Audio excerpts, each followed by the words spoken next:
Hi, thanks for stopping by. A day late, actually 2 days late on getting this posted. It's been a crazy week, and as I've been preparing this one, this is going to be an interesting one today, and I've thoroughly enjoyed doing some of the research about our ancestor today that I wanted to tell you about. We are going to talk today about William Pynchon, who is my ninth great grandfather. So that's great, great, great, great, great, great, great, great, great grandfather. This comes through my maternal side, the Burbank line, and we are going to be talking about William Pynchon. William Pynchon was born in 1590 in Springfield, which is in the area of Essex, England, and Springfield is about 30 miles northeast of London, if that helps. I think that might, you can go to a map and find that. I've got a picture of him here. Let's pull that up real quick here and get a look at him here. Of course, there are no photographs going back to that time, but I do have a artist's rendering, and I can't make out the writing at the bottom. But let's hold that up. Get the glare off it. Do my best here to get the glare off. There we go. So that is William Pynchon. Like I said, my ninth great grandfather, and we're just going to, for the sake of today's discussion, we're just going to call him Grandpa Pynchon. Is that okay? All right. So that's kind of what we're going to do on that. Now, this has been an interesting story because there's a lot of aspects to it, so we're going to cover a lot of that. Now, the fact that there is pictures of him and drawings, basically the reason for that is he was what is known as the gentry. There's landed gentry, there's armorial gentry, and I'm still trying to figure out a lot of the details about the distinction between these, but we're just coming out of the medieval the medieval time when we're talking about the 1590s. So ownership and land ownership in England is still very complex. There's lords, there's manors, sub-manors, parishes, tenements. There's a lot of things. There's a relationship between lords, squires, tenants, what are called freeholders. It's very complex. The gentry, of course, held the privileged position. They administered in the daily affairs of everything in the parish as well as their own estates, and they provided employment for all the people in the area, and they were also responsible for meting out justice. So they took judgment and the laws into their hands. And as long as time had gone on in this, at least in this area where Grandpa Pynchon was born and raised, the rural people wanted and expected that the men of wealth and good birth, so the gentry, would be their leaders. And the Pynchon family belonged to this order of the gentry in Essex, where Springfield was here northeast of London. They owned acreage in both Springfield and in a place called Writtle, which I have not yet been able to find. Historians have unanimously regarded William Pynchon as a gentleman of learning and religion. And one of his descendants, Dr. Thomas Pynchon from Hartford, wrote the following, and I thought this was interesting. He says, William Pynchon, so great-grandpa Pynchon, was educated at Oxford. It was then the custom to send boys to the halls of Oxford at an early age. It was no doubt here that he acquired his familiarity with Latin, Greek, and Hebrew, and accumulated those stories of theological and patriotic learning that he drew from later in his life. We're going to talk about some of these. Just as a quick overview, let me just give you some of this here. He was one of the first settlers into New England. He was a part of the original charter of the Massachusetts Bay Company, and this happened out when King Charles I of London granted the Massachusetts Bay Company land. And so, why did William Pynchon, why would he be interested in that? Well, the thought was that he was very visionary, and he saw that there was a great capacity for wealth in the New World. As well as being a Puritan, there had been many Puritans who had already settled or left and gone over to this New World, the Americas, and so he was probably leaning towards the business end of things, and that became apparent later in his life. There were 12 members that were part of this Puritan group that pledged to emigrate with their families to the New World, basically to New England, as it were. William Pynchon paid £25 for his share of the stock in the Massachusetts Bay Company. That receipt for his payment is now in a museum of the Massachusetts Historical Society, which I thought was quite interesting. So it's still around, and actually I think you can find that online. I didn't have a picture here to show you, but I thought that was interesting. Now, William Pynchon had the job in preparing to sail to the New England area to gather both weapons and ammunition for the trip. And before he left England, he disposed of some of the Springfield holdings that he had. But he was promised that once he arrived to the New England area, he would be given 200 acres for himself, and 50 acres for each servant that he would bring along with him.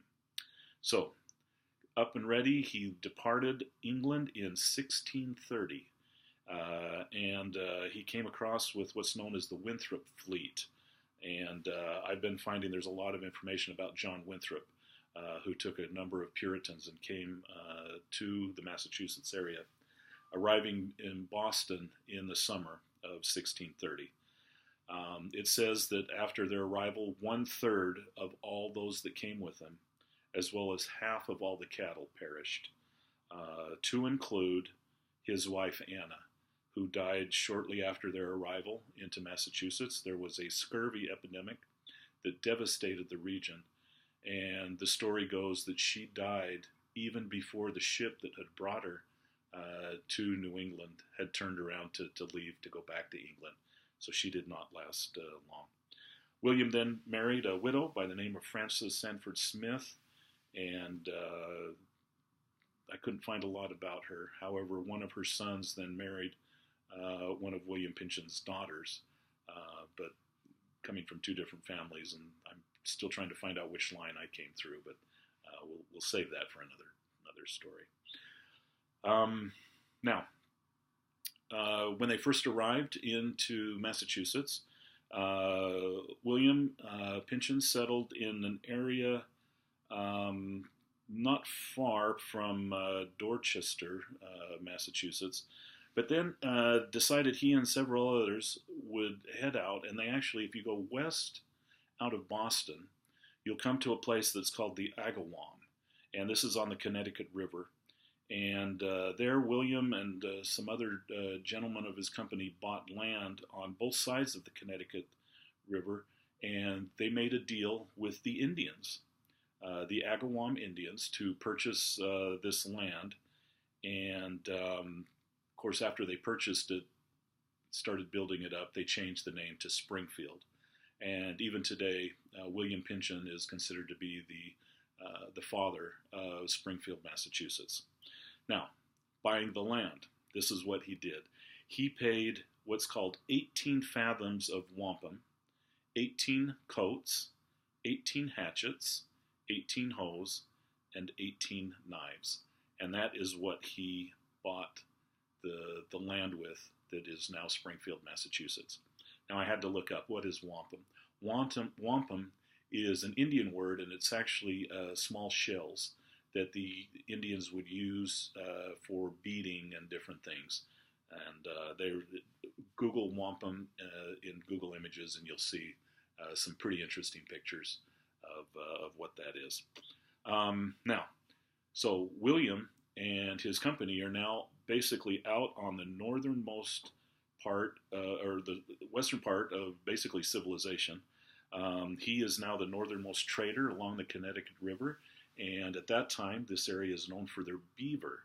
And he became one of the largest fur traders, beaver furs, beaver pelts, I don't know which is correct, of trading with the Indians and then importing those back to the Old World, if you will.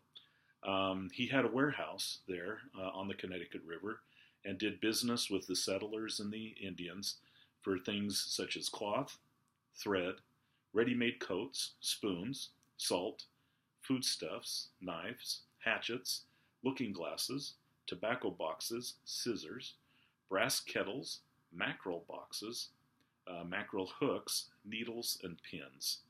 And with the Indians, he would trade all these things for beaver fur. And I thought that was interesting. William Pynchon became basically the leader of everything that went on in Springfield. He was the magistrate. One article I found said that he actually held court and settled disputes within his own home.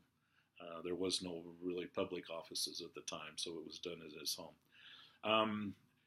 William was known as being very fair and honest in his dealings with the Indians. These were the Agawam Indians, and the Indians referred to everybody that came into that area as Pynchon's men. He had the Indians basically, he treated them as independents. A lot of the Puritan feeling at the time was that the Indians were heathens, savage heathens. But he realized that for security and as well as for economic reasons, it would be best to treat them justly and fairly, which he developed a reputation of doing so. He felt that it was easier to work with them than to try to cheat them out of their lands or do unequal or unfair bargains with them in the trading. And so he had a reputation of dealing honestly with them. Now, as I mentioned, he was the prosecuting magistrate in the Springfield area. And I found a very interesting story where one of the first cases of trying of witchcraft occurred in Springfield, Massachusetts. Now you have to remember this is almost 70 years before the Salem witch trials got big. But the case that I found is a case of a lady by the name of Mary Parsons, who circulated a report that a widow by the name of Marshfield was a practitioner of witchcraft. And Mrs. Marshfield took Mrs. Parsons before Magistrate Pynchon to plead her case that she had been wrongly accused of slander. And the case was tried by William Pynchon, and he actually sentenced Mary Parson to receive either 20 lashes from the constable or to pay £3, because indeed Mrs. Marshfield was not a witch, as he determined, and because of the unjust accusations, Mary Parsons was the one who was found guilty of slander. Mary Parsons decided she did not want to take the 20 lashes, but she also did not have £3 to pay, so it says in the records that 24 bushels of Indian corn were made in payment of the £3, and that was kind of interesting. Now, the next part here, this is where I found this to be quite interesting. This is called William Pynchon's disgrace.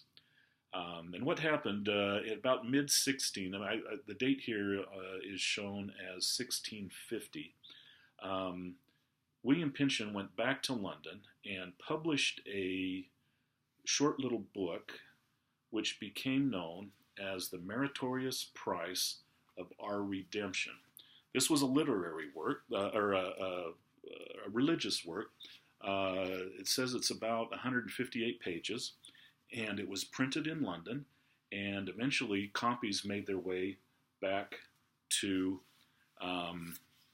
the colonies here in Massachusetts. And I just lost it, so let me pull it up again. This, there we go. Okay. Oh, did it again.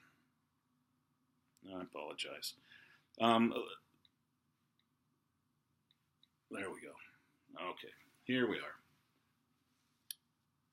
Well, something's going wrong.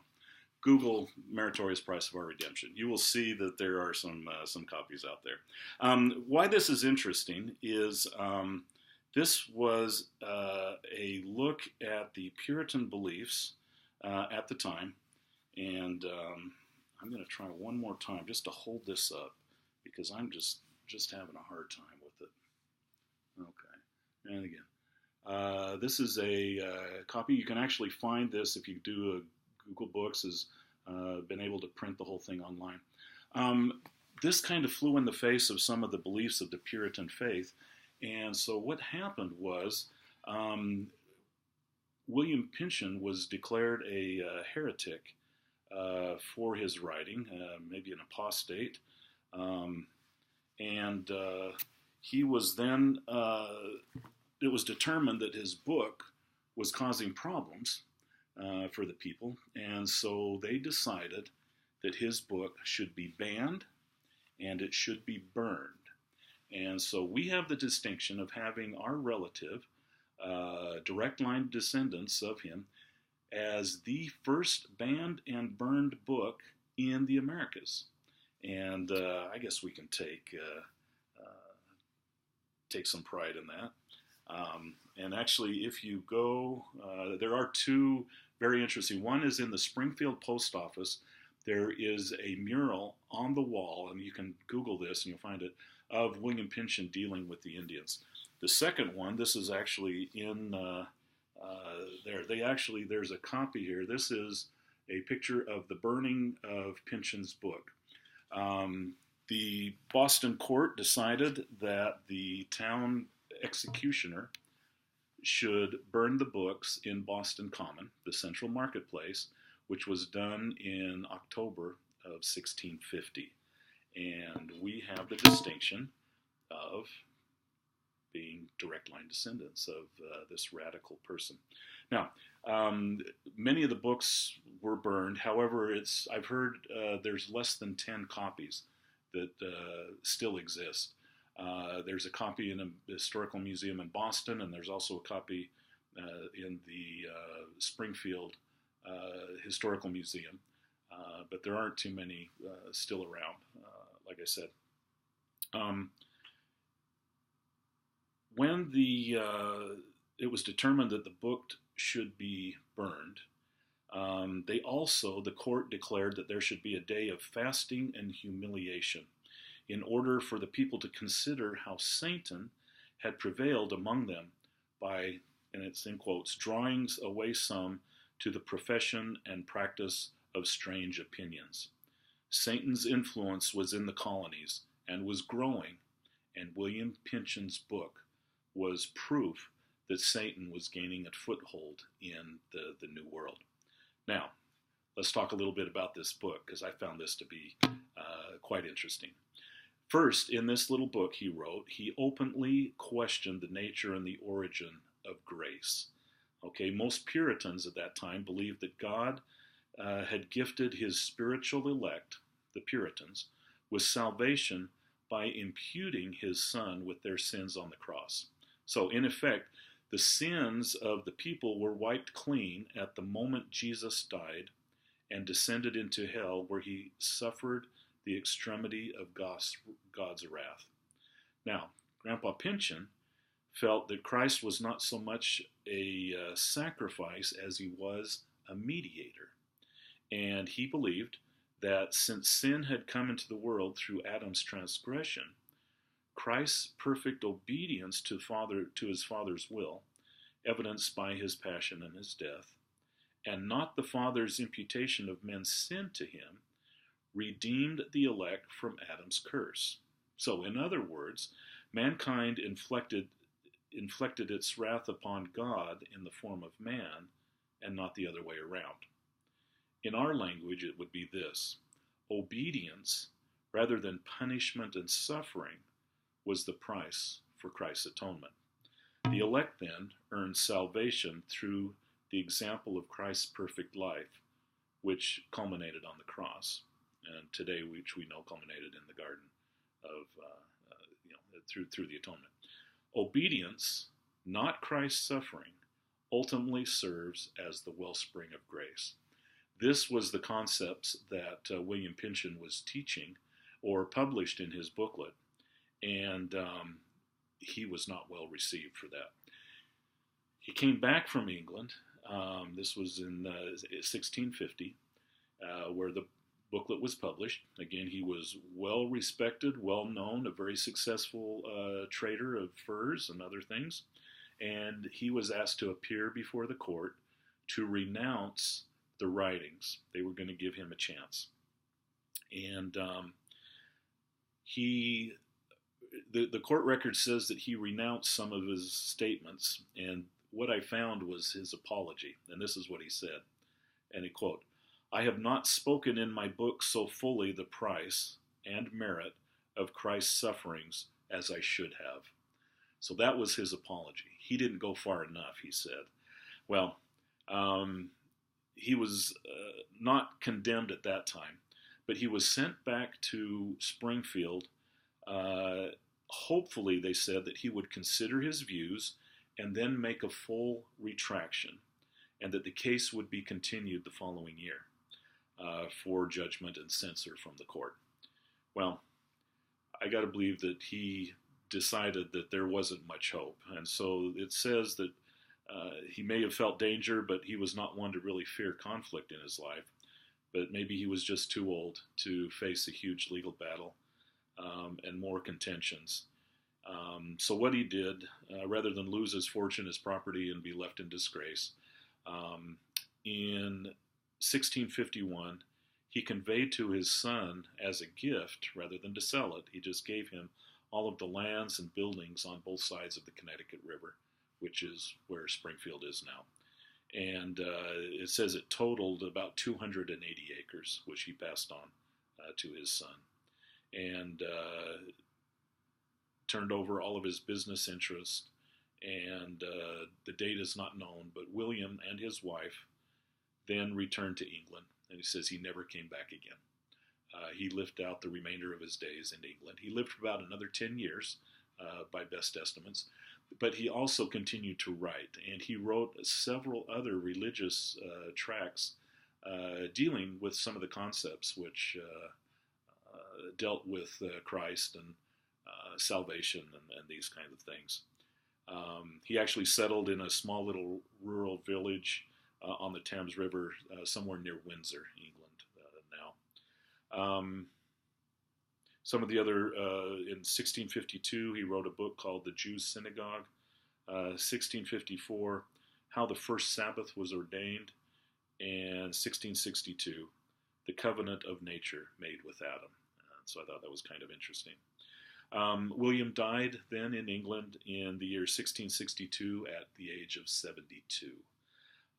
Now, one last thing that I thought was interesting, even now, the city of Springfield still has what they call, let's see if you can see this here, this is the Order of William Pynchon. And every year, the city of Springfield selects, let's see, let's find out what I was able to dig up here. They honor, since the year 1915 is when this started, the city of Springfield to honor those who have rendered distinguished service to the community. They are ordered, receive the Pynchon Medal for their exemplary role in improving the quality of life in the Springfield region. And they are selected to become part of the Order of William Pynchon. And there have been, since 1915, there have been over 200 individuals who have been selected for that honor. So, quite a fascinating character. Here's a man who dealt with everything from starting up and settling a new community in the New World, served as a magistrate and a judge, developed land holdings, business dealings, and then with the insights that he had gained with some of his religious understanding, was really a forward thinker to get out of that Puritan mindset into understanding, I think, closer to the atonement of Jesus Christ and the role that the Savior played, and that we are saved by our works. We're saved by grace, after all we can do. And I think he understood some of those things. A lot of his beliefs died with him. He did not make a major religious shift at the time by some of his writings or his thinkings. Of course, they were banned and burned, which I find to be, I take great pride in that. That's pretty cool. But I did find some other comments where his writings influenced others who would come later, and I thought that was kind of neat. So, again, if you Google Walter Pynchon, you'll find William Pynchon, you'll find some very interesting articles, some wonderful pictures, and this is an ancestor that I was delighted to spend a little time learning about. So, thanks again for stopping by, and we'll see you next time. Take care.